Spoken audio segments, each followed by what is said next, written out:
मुल्क भर के दूसरे शहरों की तरह दुनियापुर में भी यौम आज़ादी जोशो जज्बे के साथ मनाया गया। मजीद देखते हैं डॉक्टर काज़म अब्बास बलोच की इस रिपोर्ट में। मुल्क भर के दूसरे शहरों की तरह दुनियापुर में भी यौम आज़ादी जोश जज्बे के साथ मनाया गया।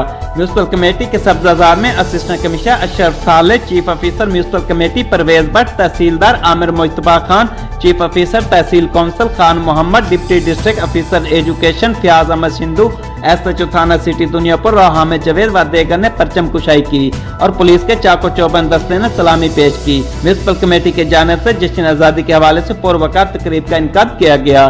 तकरीब का आगाज तिलावत कलाम पाक से किया गया। तिलावत कलाम पाक पेश करने का शरफ कारी मोहम्मद रियाज साजिद ने हासिल किया और सैयद अब्दुल शकूर बुखारी ने नात रसूल मकबूल पेश की।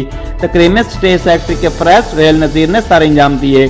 तकरीब के मेहमान खुसूसी असिस्टेंट कमिश्नर अशरफ साले ने शोरका से खिताब करते हुए कहा कि वतन अजीज का हसूल हमारे आबाओ अजदाद की लाजवाल कुर्बानियों के बदले मुमकिन हुआ।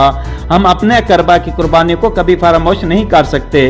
मुहब्बे वतन पाकिस्तानी और जिंदा कौमें हमेशा अपने यौम आज़ादी को भरपूर जोश जज्बे के साथ मनाते हैं ताकि दुश्मनाने वतन के दिलों पर इनकी धाक बैठ सके। तकरीब के आखिर में कौमी तराना पेश किया गया। डिस्ट्रिक्ट पुलिस ऑफिसर सैयद करावसन की हदायत पर DSP सर्कल दुनियापुर गुलाम दस्तगीर की सरबराही और SHO थाना सिटी दुनियापुर हामिद जवेद की निगरानी में सिक्योरिटी के सख्त तरीन इंतजाम किए गए। कैमरा टीम के साथ डॉक्टर काज़म अब्बास बलोच, राज न्यूज़, लोधरा।